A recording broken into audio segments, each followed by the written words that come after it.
how did you cast and implement that vision of that unreasonableness, like where someone goes, I'm empowered to be unreasonable? Yeah. Because I think a lot of leaders right now are listening, watching, going, I can apply this. Yeah. What'd you do? And by the way, restaurants at the end of the day, like I've now worked in enough different industries, they're all analogous. Right.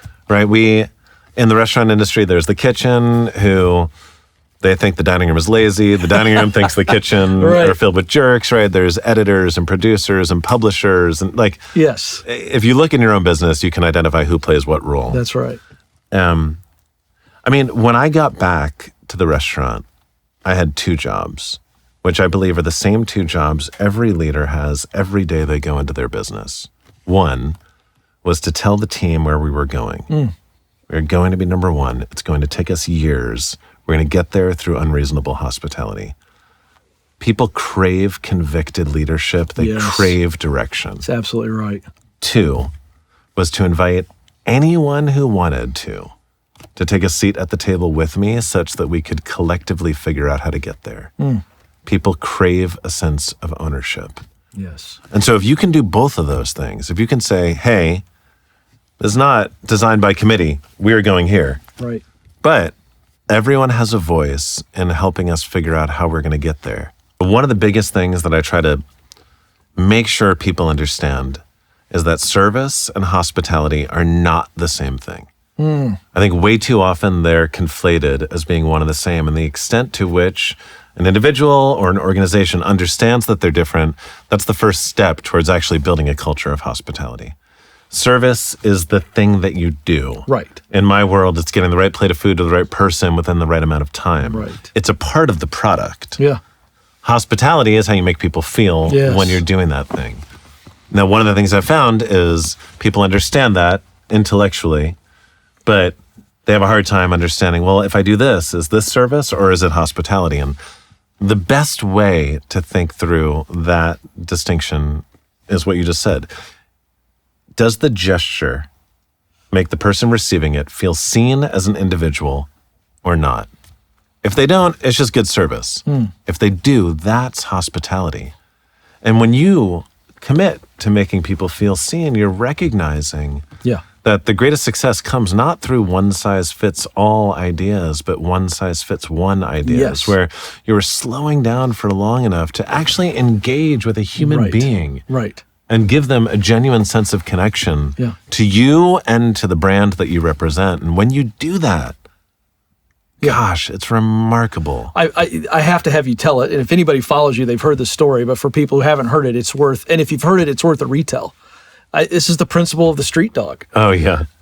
And that to me is my favorite story of you being in the moment and seeing somebody Yes. and making them feel seen. Please tell that story about how that happened. Well, so if when I wrote Unreasonable Hospitality, that was the light bulb moment in Yeah. identifying the direction we wanted to go.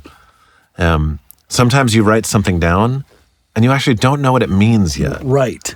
Like I wrote Unreasonable Hospitality on that cocktail Sounds napkin, good. went back to the restaurant. I had no freaking clue what that even meant, but I think that's okay. Yeah.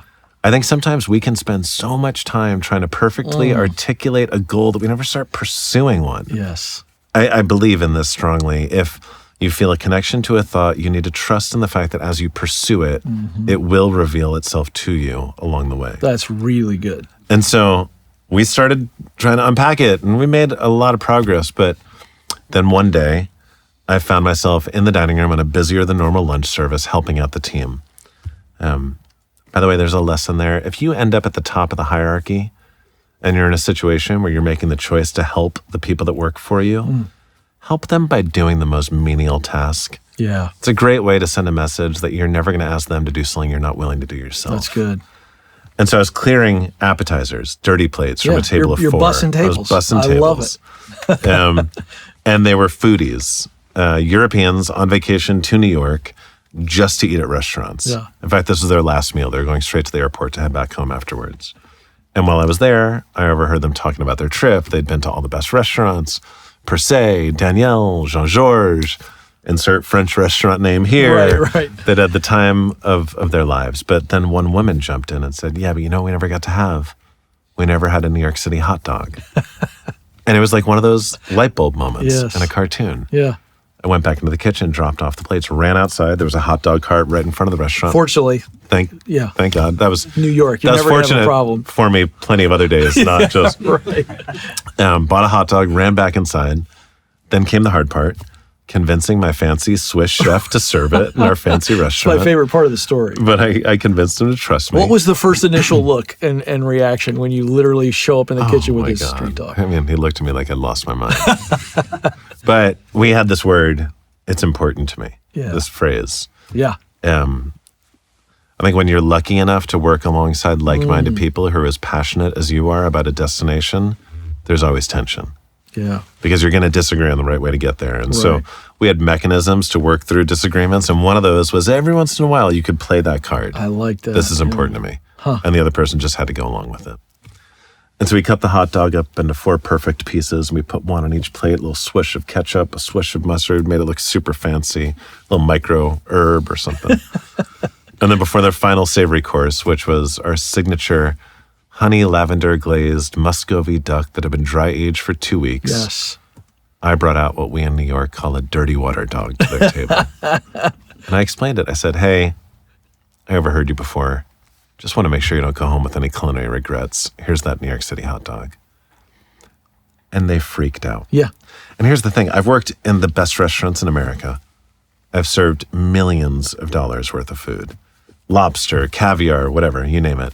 To that point, I'd never seen anyone react to anything I'd served them like they did to that hot dog. Yeah.